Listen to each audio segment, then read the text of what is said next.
Posisi Rusia di Suriah makin melemah usai tergulingnya rezim Presiden Bashar al-Assad. Hal itu karena Moskwa merupakan pendukung terbesar rezim Assad selama nyaris 10 tahun dan menjadi penguasa pangkalan udara Hamimim serta pangkalan angkatan laut Tartus. Lebih dari 2 minggu lalu, pasukan Rusia masih dapat membombardir pasukan oposisi dengan jet tempur maupun roket. Namun kini posisi mereka terjepit.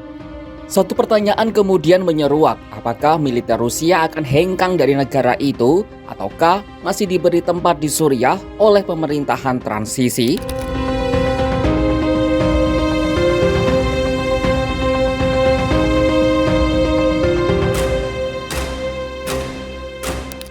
Begitu kelompok Hayat Tahrir al-Sham atau HTS menjadi pemegang kendali baru Suriah, Rusia langsung menjalin komunikasi dengan kelompok itu.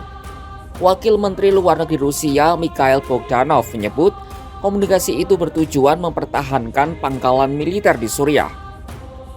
Bogdanov berharap kelompok HTS memperbolehkan pihaknya tetap mendiami 2 pangkalan Rusia yang berada di Suriah. 2 pangkalan itu, yakni Pangkalan Angkatan Laut Tartus dan Pangkalan Udara Hamimim di dekat kota pelabuhan Latakia. Rusia menyebut 2 pangkalan itu berfungsi untuk menjaga keamanan Suriah dari ancaman ISIS. Pangkalan Hamimim dinilai memainkan peran penting dalam melanjutkan perlawanan terhadap terorisme internasional. Sehingga menurut Rusia perlu upaya kolektif atau kerjasama guna mempertahankan perlawanan tersebut.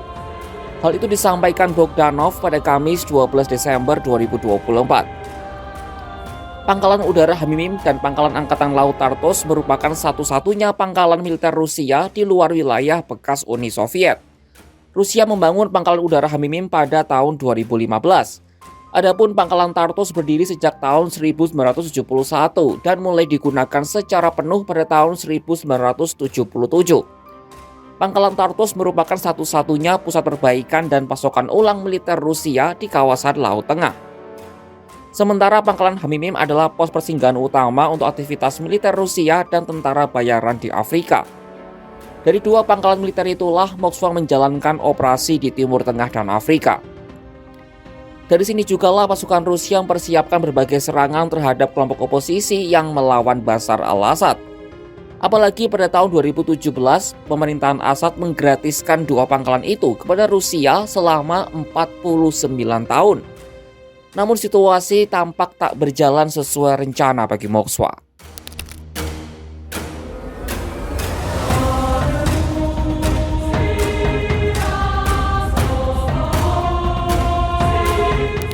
Sampai pada Senin 16 Desember 2024, kepastian apakah negeri beruang merah itu masih diperbolehkan berada di Suriah atau tidak belum ada kejelasan. Juru bicara Presiden Rusia Dmitry Peskov menyebut belum ada keputusan final terkait hal tersebut. Dari pihak Kremlin masih terus berhubungan dengan perwakilan HTS yang mengontrol Damaskus. Selama negosiasi, sebagian pasukan Rusia masih bertahan di 2 pangkalan utama itu. Namun sebagian lainnya telah ditarik dari wilayah Suriah. Hal ini terlihat dari iring-iringan kendaraan tempur Rusia di jalanan kota Latakia pada Senin 16 Desember 2024. Konvoi kendaraan ini mengarah ke Pangkalan Udara Hamimim. Konvoi itu mengacu dengan kondisi pada Jumat 13 Desember 2024 ketika Rusia terlihat mulai berkemas mengangkut perlengkapan militernya. Pemandangan ini terekam dalam foto citra satelit yang dirilis oleh Maxar. Dalam foto citra satelit itu terlihat 2 pesawat Antonov AN-124 yang berada di Pangkalan Udara Hamimim yang dioperasikan Rusia. Antonov merupakan salah satu pesawat kargo terbesar di dunia. Dalam keterangan Maxar, bagian kerucut hidung 2 pesawat itu terbuka dan terlihat bersiap mengangkut perlengkapan.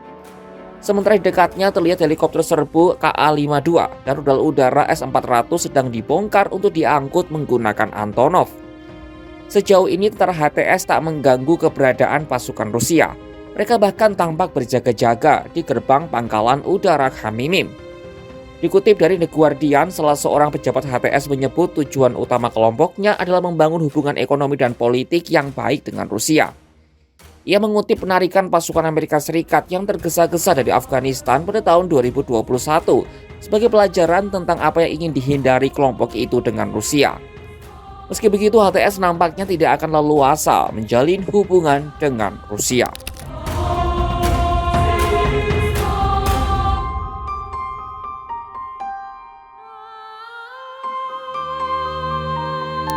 Hambatan bagi HTS untuk berhubungan dengan Rusia datang dari Uni Eropa. Kepala Kebijakan Luar Negeri Uni Eropa, Kaja Kallas, menyerukan penghapusan pengaruh Rusia dan Iran pada masa depan Suriah.